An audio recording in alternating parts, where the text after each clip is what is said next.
there. Hi there and welcome to this review of the one-way daily devotionals for the 16th to the 20th of January. And we'll be reading from John chapter 14, verses 18 down to 26. We began the week by looking at something which I find I just can't understand it. I know it's true because it's in the Bible, but I can't understand it because my mind can't get round it. Jesus said, "You will know that I am in my Father and you in me, and I in you." What are we to make of that? It's something to receive by faith. Jesus said, and you'll find it in Hebrews 13, that I will never leave you nor forsake you. But the reason he can say that is because we're in him and he is in us. Now, whether we can get our minds around it or not, the Bible is telling us we are inseparable from the creator of the universe the moment we ask Jesus into our lives. Invite Jesus to talk to you, and he will. He's already there. And that really is the antidote to loneliness, because Jesus said, "I will never leave you nor forsake you." He's always there for us. On Tuesday, we had a first question of the week. Is it or isn't it a tough call? It relates to Jesus when he said, "My commandments, he who has my commandments and keeps them, it is he who loves me." I'd like to read the verse, John 14:21, that we read on Tuesday from the Message. It says this: "The person who knows my commandments and keeps them, that's who loves me. And the person who loves me will be loved by my Father, and I will love him and make myself plain to him." What we can draw from this is that we should first get to know Jesus' commands and obey them, and in response to that, we'll get to know Jesus better. There is a confidence that we can have, and that's a confidence of faith. And this is something that we looked at on Wednesday. Really, just to sort of cut to the chase, let's grasp hold of the fact that as we accept all that Jesus can do for us and earnestly desire the spiritual gifts he wishes us to receive and has for us, then we'll recognize that we'll succeed in life and in our walk of faith through submission to Jesus rather than by our own efforts. Thursday, another question, but what if? We were looking at John 14, verses 23 and 24. "He who does not love me," said Jesus, "does not keep my words, and the word which you hear is not mine, but the Father's who sent me." What if we goof up and sin?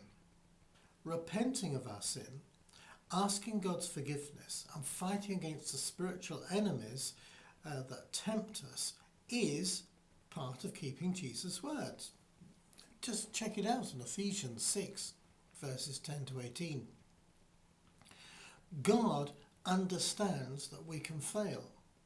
Now just think of the story of David and that episode when he saw Bathsheba bathing, and as a consequence, he put her husband in the front line and told his commander to withdraw so that this man would be isolated and therefore killed in battle, so that then he could take Bathsheba for wife. Now, this is quite horrific because, in a sense, David was actually planning the murder of Bathsheba's husband so that he could gain her. That was so bad. But you see, God said that David was a man after his own heart, and God is concerned about our heart attitude and the direction we really want to go. God said that sinful King David was a man after his own heart, because that raw passion of David's that got him into trouble was also the same raw passion that fueled his zealousness for God. So if you are one, like me, who finds, oh dear, I'm sorry, Lord, but I've sinned, take encouragement from this. God is on our side. He knows what we like. And yes, he doesn't approve of our sin in any way at all. And I'm not saying that, but he leaves the way open for us to go back and say, Lord, please help me. And, I just think that is just so brilliant, because God is a realist. And sometimes I think we're harder on ourselves, and certainly far harder on other people than God is.